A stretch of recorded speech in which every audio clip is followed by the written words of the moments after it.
कल दिनांक 22/4/2026 को थाना सीपरी बाजार को एक सूचना मिली कि सरयू विहार कॉलोनी थाना सीपरी बाजार क्षेत्र में एक रेजिडेंशियल बिल्डिंग में टॉप फ्लोर पे एक साइबर सेल या एक साइबर सेंटर चल रहा था, जिसपे पुलिस ने संयुक्त टीम ने साइबर थाने की और सीपरी बाजार थाने की संयुक्त टीम ने वहां पे छापेमारी की। तो वहां हमें करीब 17 से 20 महिलाएं मिली जो ये कॉल सेंटर चला रही थी। ये कॉल सेंटर शगुन मैट्रिमोनी के नाम से चल रहा था।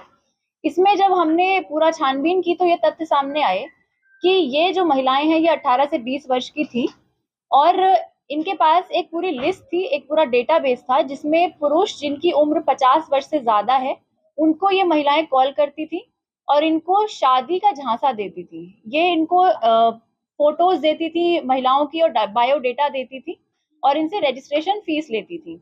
तो जब ये पुरुष इस झांसे में आ जाते थे कि इनकी शादी होगी, उसके बाद ये इनसे अभद्रता करती थी वीडियो कॉल और फोन कॉल के थ्रू, और ये चीटिंग करके वही महिला बन के बात करती थी। तो इस तरह से इन्होंने करीब 610 पुरुषों से 1000 से लेके 25,000, 30,000, 1 लाख तक की धनराशि इन्होंने इस तरह से प्राप्त की है। इसमें सबसे खास बात यह है कि इसमें करीब 17 जो महिलाएं हैं 18 से 20 वर्ष की, ये सारी बहुत ही इकोनॉमिकली बैकवर्ड सेक्शन से आती हैं और ये एक तरह से साइबर स्लेवरी की पीड़ित हैं। ये जितनी भी हमने इनको 16 महिलाओं को रेस्क्यू कराया है और इनकी काउंसलिंग करा के इनके पेरेंट्स को हमने सपोर्ट किया है। ये महिलाएं जो इकोनॉमिकली बैकवर्ड सेक्शन से आती थी, ये मजबूर थी इस काम को करने के लिए। इसके जो मुख्य आरोपी हैं इसमें हिना कौसर, जिसको आज हमने अरेस्ट किया है और न्यायालय के सामने पेश किया है, ये इस पूरे कॉल सेंटर की प्रबंधक थी। ये यहाँ पे सबसे पुरानी एक तरह से वर्कर है और यही सारे रजिस्टर का लेखा जोखा करती थी। इसी के नाम पे रेंट एग्रीमेंट भी था जहाँ पे ये कॉल सेंटर चल रहा था। और इसके जो अन्य आरोपी हैं सतीश छिपा और नीतू प्रजापति, ये दोनों शिवाजी नगर के रहने वाले हैं और ये फरार हैं।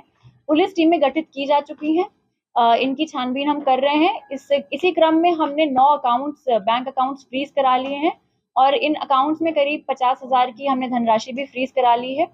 जो रजिस्टर्स हमें मिले हैं उसमें यह पता चलता है कि करीब 30 से 40 लाख का फ्रॉड इन्होंने एक साल में 600 के ऊपर पुरुषों के साथ किया है। जो बरामदगी है वो करीब 30 कीपैड वाले मोबाइल फोन है, 5 स्मार्टफोन्स हैं और करीब 29 से 30 रजिस्टर्स हैं जिसमें हर महिला अपना एक अकाउंट मेंटेन करती थी। और इसमें हमें 7 कंप्यूटर सिस्टम्स भी मिले हैं और एक एसर का टैबलेट मिला है। जो 17 महिलाओं का आपने रेस्क्यू किया है वो क्या मजबूर थी, क्या ब्लैकमेलिंग का शिकार हो रही थी क्या वो?